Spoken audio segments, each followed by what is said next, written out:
Flutter सिक्दै हुनुहुन्छ र सिङ्क, अवेट, फ्युचर देखेर कन्फ्युज हुनुहुन्छ भने आज म तपाईँलाई यो कन्सेप्ट एउटा चिया पसलको कथाबाट बुझाउँछु। यो भिडियो हेरिसकेपछि हजुरहरूले कहिले बिर्सिनुहुन्न।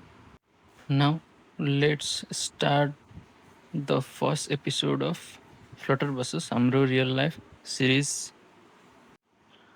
सपोज तपाईँ चिया पसल जानुभयो अनि साहुजीलाई भन्नुभयो कि दाइ एक कप चिया। अब साहुजीले के भन्नुभयो भन्दाखेरि हुन्छ भाइ बस्नुहोस् 5 मिनट लाग्छ। याद गर्नुहोस् साहुजीले तपाईँलाई चिया तुरुन्तै दिनु भएन, एउटा प्रमिस दिनुभयो कि 5 मिनटपछि चिया हुन्छ। फ्लटरमा यही प्रमिसलाई फ्युचर भनिन्छ। भन्नुको अर्थ भविष्यमा कुनै रिजल्ट आउँछ भन्ने बाचा। अब सबैभन्दा इम्पोर्टेन्ट कुरा, चिया कुर्दा तपाईँ के गर्नुहुन्छ? ढुङ्गा जस्तो फ्रिज भएर त बस्नुहुन्न, कि त फोन चलाउनुहुन्छ, अर यदि साथीसँग आउनुभएको छ भने उहाँहरूसँग गफ गर्नुहुन्छ। त्यो एक्टिभिटी हुने बेलामा हजुरको ब्याकग्राउन्डमा चिया पनि पाकिरहेको हुन्छ। फ्लटरमा यसलाई असिन्क्रोनस वर्क भनिन्छ। भन्नुको अर्थ एप फ्रिज हुँदैन, युआई चलिरहन्छ। अनि जब साहुजीले चिया रेडी भएर हजुरको टेबलमा ल्याइदिनुहुन्छ, त्यो मोमेन्टलाई अवेट भनिन्छ। भन्नुको अर्थ चिया नआएसम्म तपाईँले खाना सुरु गर्नुभएको थिएन, आएपछि मात्र खानुभयो नि त। यति बुझ्नुभयो भने असिङ्क अवेट राम्रोसँग बुझ्नुहुन्छ। अब यही कुरालाई कोडमा हेरौँ है त। सुरुमा एउटा फङ्सन डिफाइन गरौँ जुन फ्युचर हुन्छ। सो हाम्रो फर्स्टमा भनेको चिया बनाउने।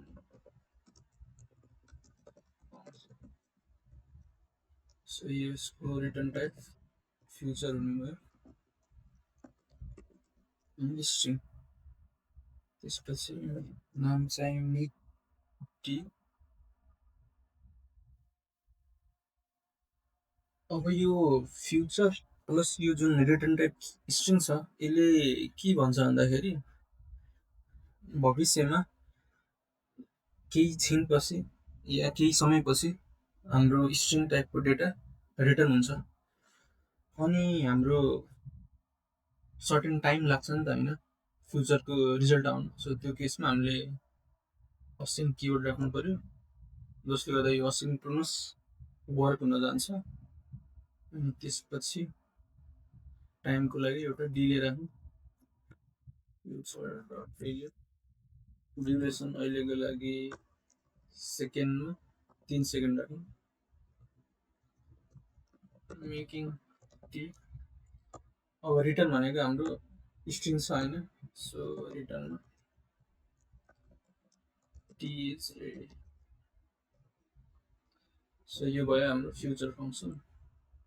त्यसपछि यसलाई कल गर्नु मेन। यहाँ पनि असिङ्क हुने भयो किनकि मैले त्यो फ्युचर मेथडलाई कल गर्दाखेरि अवेट गर्नुपर्छ। सो फर्स्टमा अर्डर प्लेस गरौँ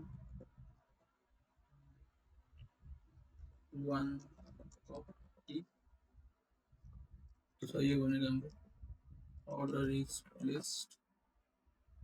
त्यसपछि चिया पाक्ने बेला हो, मैले त्यति बेला मोबाइल चलाइरहेको छु। I am using phone.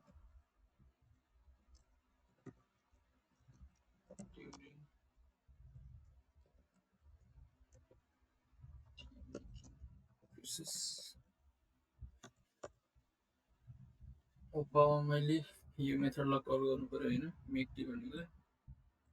त्यसको लागि अवेट मेक। अब यसले त हाम्रो स्ट्रिङ रिटर्न गर्ने हो होइन, 3 सेकेन्ड वेट गर्छ, त्यसपछि टी इज रेडी भनेर रिटर्न गर्छ होइन। सो त्यो केसमा त्यसलाई क्याप्चर गर्न हामीलाई एउटा भेरिएबल चाहियो जसको टाइप स्ट्रिङ नै हुन्छ। चिया बनाएर अब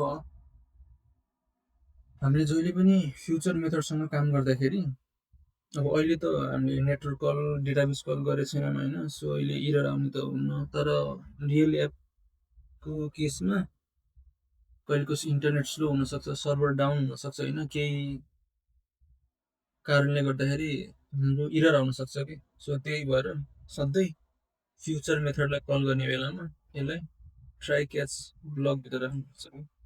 सो कट गरौँ, ट्राई क्याच, सो यो भयो, यसलाई प्रिन्ट गरौँ, प्रिन्ट सिए। सो यो भनेको हाम्रो इरर नआएको केसमा यो प्रिन्ट हुने भयो। यदि इरर छ भने हाम्रो क्याच ब्लकमा गएर अनि त्यो सर्टेन मेसेज हामीले युजरलाई देखाउनु भयो। सो अहिलेको लागि सरी,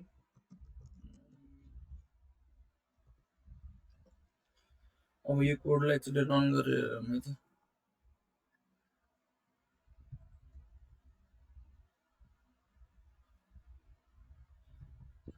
सो यहाँ के भयो भन्दाखेरि हाम्रो यो पहिलो दुईवटा लाइन त इमिडिएटली प्रिन्ट भयो होइन, तर यसपछिकोमा हामीले फ्युचर मेथड कल गरेछौँ होइन, जसले 3 सेकेन्ड टाइम लगाउँछ अनि बल्ल यो भ्यालु रिटर्न गर्छ होइन। त्यही भएर हाम्रो प्रिन्ट हुँदा पनि 3 सेकेन्ड टाइम लाग्यो अनि त्यसपछि बल्ल प्रिन्ट भयो।